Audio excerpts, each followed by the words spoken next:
Good morning, everyone. So, the topic for today is Mapping the Earth of Class 6th, Chapter 1. So, mapping the Earth is a little more difficult because our planet is not a flat surface. It nearly has the shape of a sphere. We say nearly because it is not a perfect square but is slightly flattened at the poles. However, in practice, we will consider it to be spherical. Representing a sphere accurately on a flat sheet of paper is not possible. To understand why, peel an orange in such a way that you have just 3 or 4 large pieces of the skin. Then try and flatten them on a table. You will see that you cannot do it without tearing them at the edges. Now, consider a globe which is a sphere on which a map is drawn. This may be a map of the Earth, the Moon, the planet Mars, the stars and constellations in the sky, etc.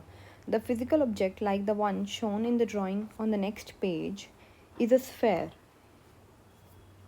This one is a sphere that is generally made of metal, plastic और cardboard. So basically ये paragraph क्या बता रहा है कि जो हमारी अर्थ है ना वो एक्चुअल में स्फेरिकल है, जैसे हमने पहले ही बात की थी। ये तो यहाँ से फ्लैट है, यहाँ से भी फ्लैट है पोल से, और यहाँ से स्फेयर है।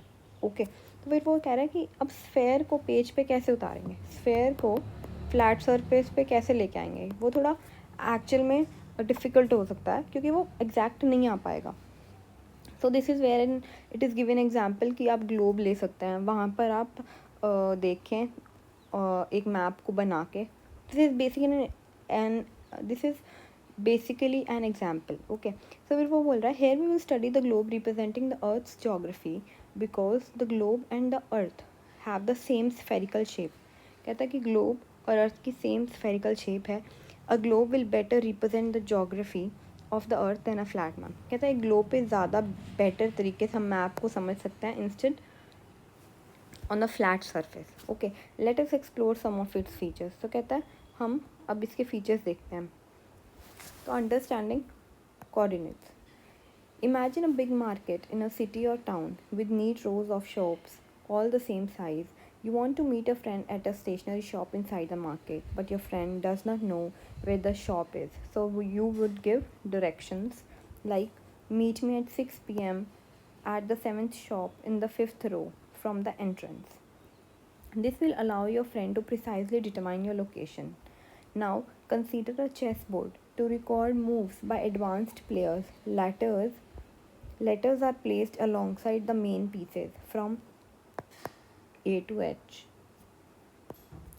and numbers from 1 to 8 in between the two sides. This simple system allows players to mark each square and record every move. And here, the white by moving the queen's pawn 2 squares forward, a very common opening. So the pawn is said to have moved from D2 to D4.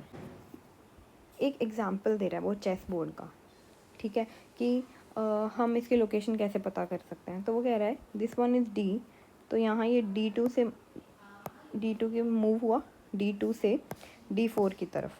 कैसे पता लग रहा है हमें, एक तो ये वाली डायरेक्शन है और सेकंड एक ये डायरेक्शन है।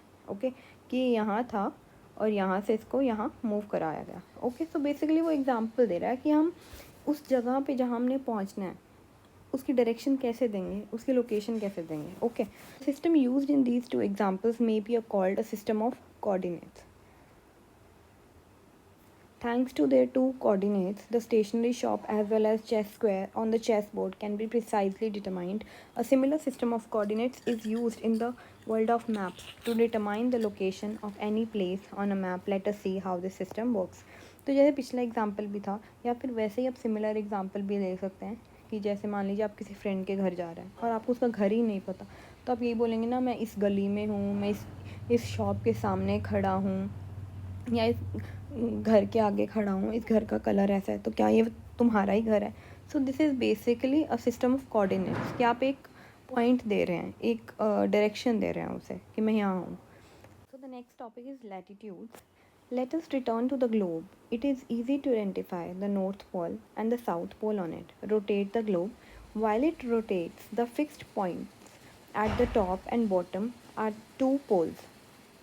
Halfway between them is the equator. Note the circle marking it figure 1.3. This is the figure 1.3.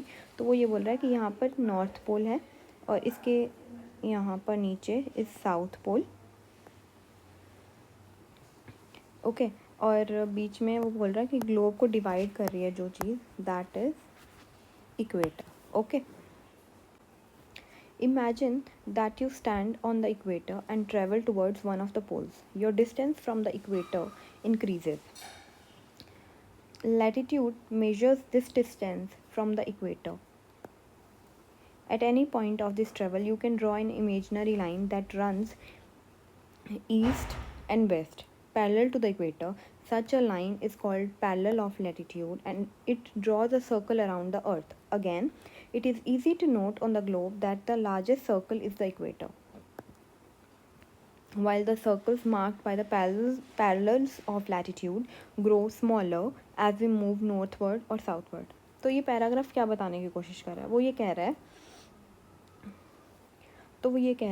Equator है, ये ग्लोब को हाफ हाफ में डिवाइड करता है. कहता है जैसे ही हम इक्वेटर से नॉर्थ की तरफ जाते हैं या साउथ की तरफ जाते हैं तो डिस्टेंस इक्वेटर से बढ़ता जा रहा है, हम इक्वेटर से दूर होते जा रहे हैं. तो कहता है इस डिस्टेंस को कौन मेजर करता है? ये चीज़, ये इमेजिनरी लाइंस, इनको क्या बोलते हैं? पैरेलल्स ऑफ लैटिट्यूड, जो कि कहाँ से रन होती हैं? ईस्ट से लेके वेस्ट तक. ओके, तो ये पैरेलल रहती हैं किसके? इक्वेटर के, और ये ईस्ट से वेस्ट तक जाती हैं, तो इसको क्या बोलते हैं? Parallels of latitude. Okay, equator is the largest latitude, और जैसे जैसे हम ऊपर की तरफ जाते हैं ये लैटिट्यूड्स डिस्टेंस में छोटे छोटे छोटे छोटे होते जा रहे हैं, एज यू कैन सी. ठीक है, latitudes are expressed in degrees. By convention the equator is latitude 0 while the latitudes of two poles are 90 degree north and 90 degree south respectively. This is noted 90 degree north and 90 degree south. तो वो ये कह रहा है कि जो इस figure में हम देखें कि लैटिट्यूड को डिग्रीज में माना जाता है कि नॉर्थ पोल पे is 90 degree north, south pole पे is 90 degree south. There is a connection between latitude and climate around the equator. Equator के पास the climate is generally hot.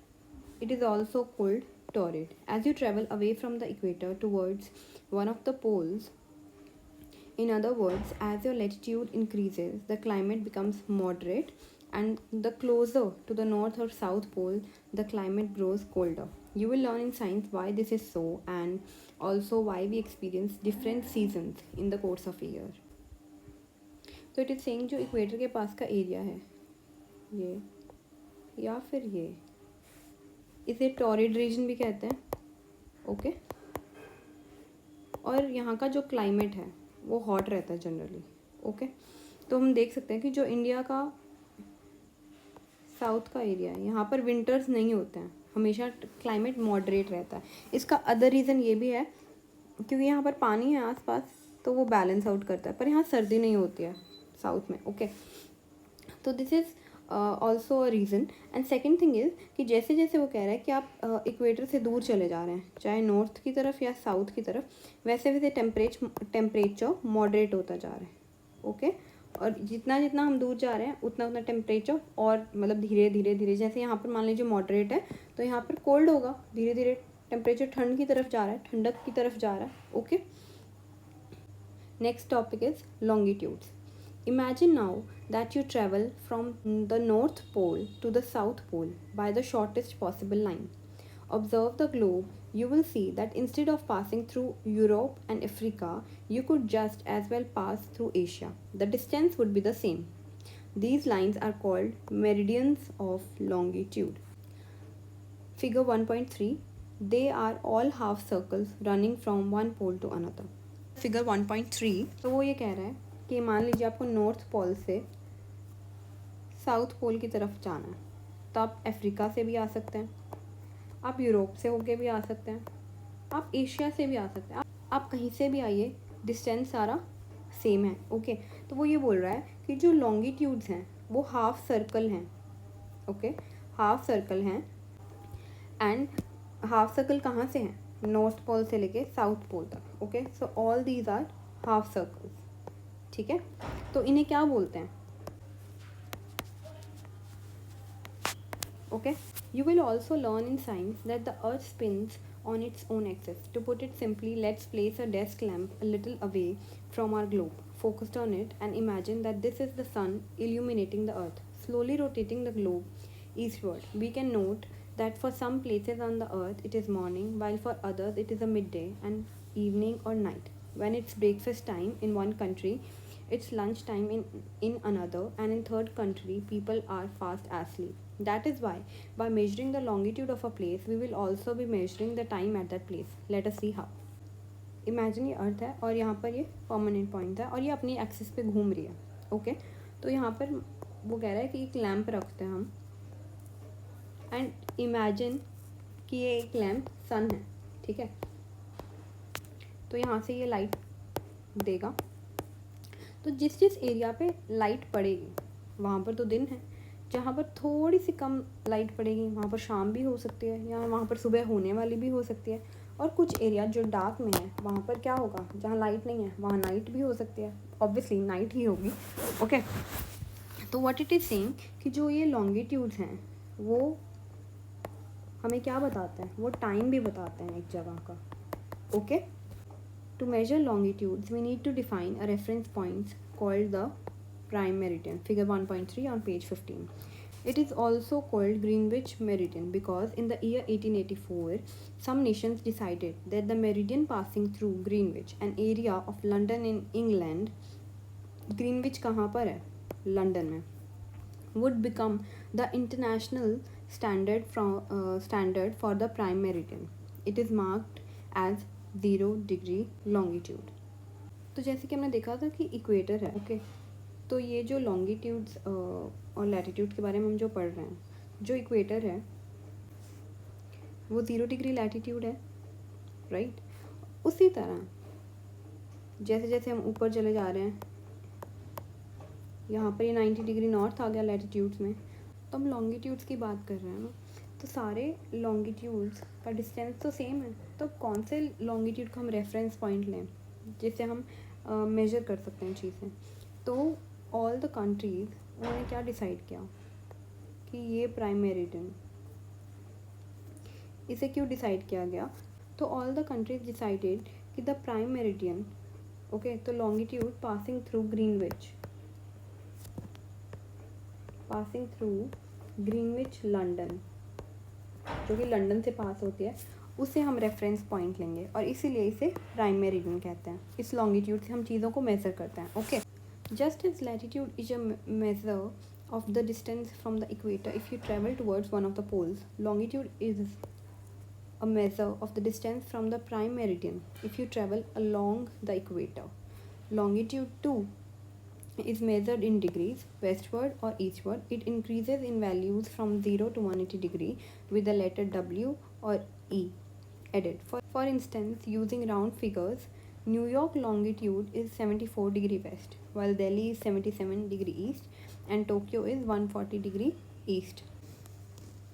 कि जैसे हम लैटिट्यूड्स को मेज़र करते हैं ना, यहाँ से भी 0 डिग्री से स्टार्ट हुआ था और डिग्रीज जैसे कि डिफरेंट डिग्रीज़ में उससे मेज़र किया जाता है, उसी तरह लॉन्गिट्यूड्स को भी हम डिग्रीज़ में मेज़र करते हैं. ओके, और ये भी कैसे मेज़र होता है कि जो प्राइम मेरिडियन के इस साइड पे है दे आर ईस्ट, और जो प्राइम मेरिडियन के उस साइड पे है दे आर एट वेस्ट.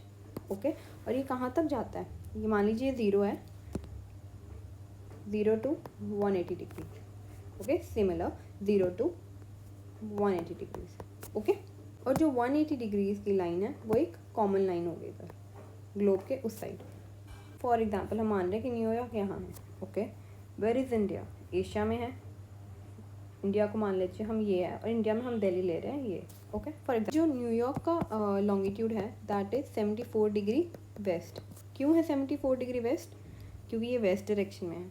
और दिल्ली का कितना है, और दिल्ली का है 77 डिग्री ईस्ट, क्योंकि ईस्ट डायरेक्शन में है. Okay, so it is saying latitude and longitude together are the two coordinates of a place. With them you are now able to locate any place on the earth.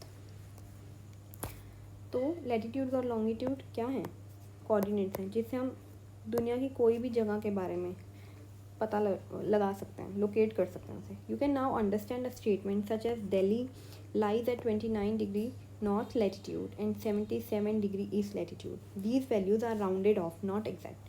Figure 1.3 on page 15 shows the parallels of latitude and the meridians of longitude together on the globe as blue lines. All these lines together constitute a grid. Grid is like a box. Okay. For the globe, they are also called grid lines because they are intersecting. Grid lines are the intersecting lines. तो यहाँ पर जो ये box बन जाता है तो इसे हम ग्रिड कहते हैं. Okay. And these are the grid lines which are like intersecting. तो हम इसको लोकेट करके देखते हैं दिल्ली को फिगर 1.3 में. So this is Asia. Asia में दिल्ली मान लीजिए यहाँ पर है. तो इसकी लोकेशन क्या रहेगी? इसका लॉन्गिट्यूड और इसका लैटिट्यूड हमें मेजर करना है, जो कि है 29 डिग्री नॉर्थ. नॉर्थ किस लिए? क्योंकि इक्वेटर के ये वाला हिस्सा नॉर्थ में आता है और ये वाला हिस्सा साउथ में आता है. ओके. और लॉन्गिट्यूड कौन सा हुआ? 77 डिग्री ईस्ट, क्योंकि प्राइम मेरिडियन का ये वाला हिस्सा ईस्ट में आता है और ये वाला हिस्सा किस में आता है? वेस्ट में. सो लेट्स एक्सप्लोर की जो भी एक्सरसाइज है आप मुझे इसके बारे में कमेंट सेक्शन में बताएं और मैं आपको वहीं पे इनके आंसर्स दे दूँगी. So this sketch shows how the prime meridian divides the earth into the western and eastern hemisphere, while the equator divides it into the northern and southern hemisphere. Obviously है, तो इक्वेटर ये रहा, ये divide किस में करता है? North and south में. और जो प्राइम मेरिडियन है वो किस में डिवाइड करते हैं अर्थ को? वेस्ट और ईस्ट में. The Greenwich meridian is not the first prime meridian. There were others in the past. In fact, many centuries before Europe, India had a prime meridian of its own. It was called Madhya Rekha or Middle Line and passed through the city of Ujjaini, which was a reputed center for astronomy over many centuries. Varaha Mihira, a famous astronomer, lived and worked there some 1500 years ago. Indian astronomers were aware of concepts of latitude and longitude, including the need for a zero or prime meridian. The Ujjaini meridian became a reference for calculations in all Indian astronomical texts. So what it is saying कि जो Greenwich meridian है ना, इससे पहले भी बहुत सारी meridians थी और इंडिया की एक खुद की प्राइम मेरिडियन थी. ठीक है, जिसे कि बोला जा रहा था मध्य रेखा. फिगर 1.5 में हम देख सकते हैं. So this is the figure 1.5.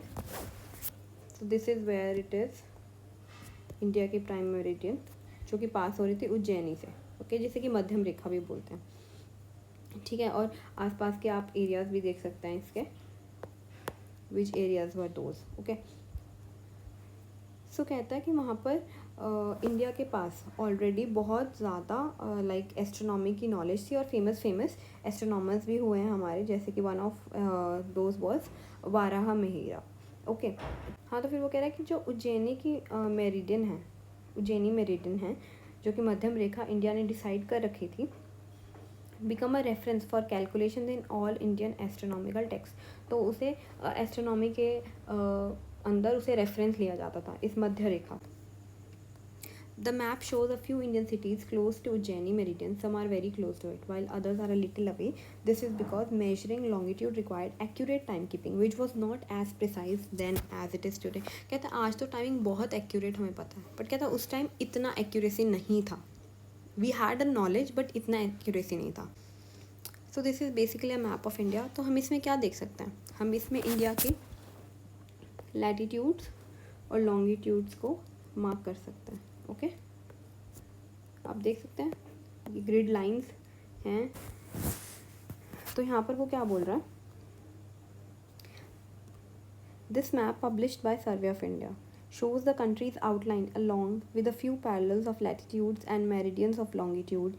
India's latitudes extend approximately from 8 degree north to 37 degree north. यहाँ से आप देख सकते हैं दिस इज़ 10 डिग्री. तो इंडिया की जो बाउंड्री है वहाँ से स्टार्ट हो रही है, that is 8 degree north to 37 degree north. ठीक है. And longitudes approximately from 68 degree east to 97 degree east. That is यहाँ से this is 97 degree east to 68 degree east. Understanding time zones. Let's make the globe rotate again from west to east. That is how our planet spins around its axis, making a full turn every 24 hours. A full turn is 360 degrees, so this means 15 degrees per hour. Let us now mark the meridians of longitude every 15 degree. Moving eastward from the prime meridian, we get 0 degree, 15 degree east, 13 degree, 45, and so on every 15 degree up to 180 degree east. It is the same as adding 1 hour of local time with each meridian. If it is 12 p.m. or noon at Greenwich, it is 1 p.m. local time at 15 degree east, 2 p.m. at 30 degree east, and so on. But going westward, it is the other way around. 11 a.m. local time at 15 degree west, 10 a.m. at 30 degree west, etc. तो जो ये paragraph है, what it is saying is, इसमें क्या बताया गया है कि मान लीजिए हम एक ग्लोब लेते हैं एंड लेट्स से कि ये हमारी अर्थ है, ठीक है, और जो हमारी अर्थ है वो अपने एक्सिस पे घूम रही है वेस्ट से ईस्ट की तरफ, ठीक है, घूम रही है ये. तो वो कह रहा है कि हमारी जो अर्थ है 24 आवर्स का हमारे पास क्या होता है, एक दिन है ना. तो वो कह रहा है कि अर्थ पूरा एक टर्न 24 घंटे में रहती है, मतलब पूरा एक दिन लगता है हमारी अर्थ को घूमने में, 24 आवर्स लगते हैं अपनी एक्सिस पे घूमने में, ठीक है. तो दैट इज़ 360 डिग्री टर्न लेती है अर्थ 24 घंटे में, 360 डिग्री. कैसे? Let us now mark the meridians of longitude every 15 degree. तो इसे हम और बेटर समझ सकते हैं, ठीक है. तो इसका मतलब यह है कि हर 15 डिग्री में वो घूम रही है एक घंटे में कितना घूमती है, हर 15 डिग्री, ठीक है. तो इसका मतलब ये है कि मान लें कि ये ग्रीनविच टाइम है, प्राइम मेरिडियन है ग्रीनविच, और यहाँ पर 12 बज रहे हैं, ठीक है. तो यहाँ पर यदि वो 15 डिग्री और घूम रही है अर्थ, तो यहाँ पर 1 घंटे का ऐड हो गया उधर. फिर यदि वो 15 डिग्री और घूम रही है तो फिर 1 घंटा ऐड हो गया. मान लीजिए यहाँ पर 12 बज रहा है, 15 डिग्री घूमी तो 1 बज गया, फिर 15 डिग्री घूमी 2 बज गए, फिर 15 डिग्री घूमी 3 बज गए, ठीक है. तो moving from prime meridian to east direction, यहाँ पर क्या होता जा रहा है, 1 घंटा ऐड होता जा रहा है. उसी तरीके से यदि ग्रीनविच से हम वेस्ट की तरफ जाएंगे, ओके, यदि ग्रीनविच से हम वेस्ट की तरफ जाएंगे तो यहाँ पर क्या हो रहा है, 1 घंटा माइनस हो रहा है. यहाँ पर 12 बज रहे थे, यहाँ पर 15 डिग्री पे 11 बजेंगे, फिर 15 डिग्री पे 10 बजेंगे, फिर 15 डिग्री पे 9 बजेंगे. इट सेज कि 2 friends, one sitting in Porbandar Gujarat and other in Tinsukia, Assam, are speaking on the phone late afternoon. The latter remarks that the sun has set in Assam and it's full now dark. The former is surprised and says, but it's still full daylight here. Explain why, and as a class activity, calculate the difference in local time between those two cities. Hint, for now, consider the difference in longitude between Porbandar and Tinsukia to be 30 degree. Later, you can find out the precise value. तो मान लीजिए India के west side पे हमारे पास गुजरात है और east side पे असम है, तिनसुकिया, ठीक है. तो फिर दोनों फ्रेंड्स जब बात कर रहे हैं तो जो असम में फ्रेंड रहता है वो तो कह रहा है यहाँ पर तो भाई सूरज छिप गया है, डार्क हो गया, ठीक है. पर जो गुजरात में फ्रेंड बैठा है वो क्या कह रहा है, वो तो कह रहा है यहाँ पर तो भाई दिन है, इट्स लाइट हियर. तो फिर वो दोनों सोच रहे हैं कि ऐसा कैसे है. तो यहाँ पर लॉन्गिट्यूड्स का खेल आ रहा है. कैसे? तो मान लीजिए बुक में कह रहे हैं एग्जाम्पल 30 डिग्री लॉन्गिट्यूड है, डिफरेंस है इनमें, तो हर 15 डिग्री पे कितना होता है, 1 घंटे का फ़र्क आ रहा है. और यदि इन दोनों के बीच में 30 डिग्री लॉन्गिट्यूड का गैप आ रहा है, तो मान लीजिए यहाँ पर शाम के 7 बज रहे हैं जबकि सूरज छिप जाता है, यहाँ पर 2 घंटे का डिफरेंस है. तो यहाँ पर कितने बजे, यहाँ पर तो 5 ही बज रहे हैं, पूरा का पूरा दिन खड़ा है. The same method can be used to calculate the local time of any place on the earth, but it would not be convenient for a country to use many local times. That is why most countries adopt a standard time based on a meridian passing through them. Indian standard time is 5 hours 30 minutes ahead of the local time at Greenwich. तो India का जो time है Greenwich से 5.5 घंटे आगे है. All these standard times are organized in time zones, which broadly follow the zones of 15 degree in the graph, figure 1.7. But let us consider the world map below figure 1.8. We can see that the lines dividing the time zones are not fully straight. This is because they have to respect each country's standard time and therefore tend to follow international borders. The numbers written inside some countries are the numbers of hours to be added to GMT to get their standard times if they have a positive sign, or subtracted from GMT if they have a negative sign. तो वो ये कह रहा है कि किसी भी country में, ठीक है, तो मान लीजिए इंडिया ही ले लेते हैं, यदि इंडिया के गुजरात और असम में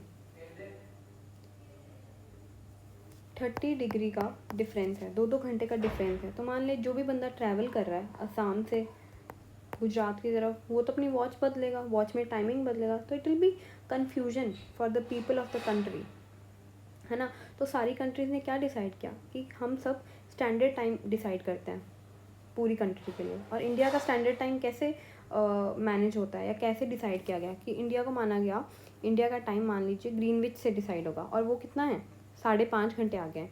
यदि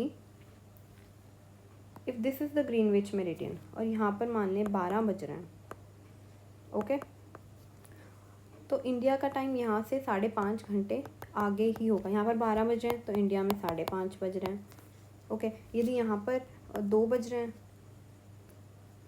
तो यहाँ पर कितने बज रहे हैं, 7:30। Always ahead 5 hours 30 minutes। तो हम फिगर 1.8 को देख रहे हैं तब these lines you can see ना कि ये जिगजैग हैं, राइट, ये स्ट्रेट नहीं है, यहाँ पर दीज आर नॉट स्ट्रेट। ये स्ट्रेट क्यों नहीं है, क्योंकि सारी कंट्रीज अपना अपना एक तो स्टैंडर्ड टाइम चाह रही हैं, दूसरा देयर आर इंटरनेशनल बॉर्डर्स, तो उनको भी सेट करना है, वहाँ उनके टाइमिंग्स और स्टैंडर्ड टाइम को भी रिस्पेक्ट करना है। सो this is one of the reason. So moving ahead, from the above explanation, it may seem as if every country has one standard time. That is not always the case. Some countries like Russia, Canada, or US are too large to have a single time zone. The USA has 6 time zones and Russia has 11, which means that traveling across Russia from east to west, you will need to readjust your watch 10 times to align with the local time. तो कहता है mostly countries ये decide करती हैं कि हम एक standard time रखेंगे, बट कुछ कंट्रीज़ इतनी ज़्यादा बड़ी होती हैं। फॉर एग्जांपल रशिया देखें आप, रशिया कितना बड़ा है, ठीक है। अब यूएसए को भी देख सकते हैं, यूएसए इज़ ऑल्सो बिग, ठीक है। तो वहाँ पर एक स्टैंडर्ड टाइम रखना पॉसिबल ही नहीं था। So moving ahead, similarly, the globe in figure 1.9 centered on India shows standard times with respect to GMT for few countries. Finally, while the prime meridian was fixed at Greenwich, the opposite line at approximately 180 degree longitude is called the international date line. As you can see on the map, the +12 and -12 time zones touch each other at this line. तो वो ये बोल रहा है, मान लीजिए ये है, ये 0 डिग्री हमारे पास लॉन्गिट्यूड है, तो यहाँ से भी 180 डिग्री जाएगा, यहाँ से भी 180 डिग्री जाएगा, तभी तो 360 राउंड बनेगा। तो जहाँ पर 180 डिग्री और 180 डिग्री मिलेंगे, उस लाइन को क्या बोलेंगे आप, international date line, okay.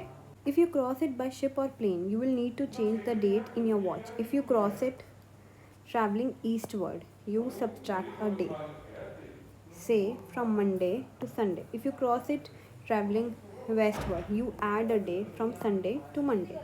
We said that the international date line is approximately an 180 degree longitude, as it deviates in places to avoid dividing some countries into 2 different days. This is 180 degree longitude, ठीक है। तो वो ये बोल रहा है कि यदि हमें इसे क्रॉस करना है, इस लाइन को, तो यदि हम इस तरफ जाएंगे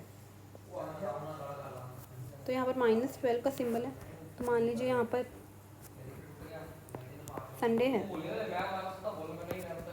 तो यहाँ पर क्या होगा, सैटरडे हो जाएगा।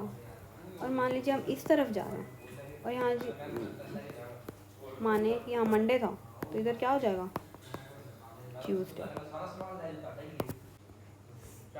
तो there are some basic key points here.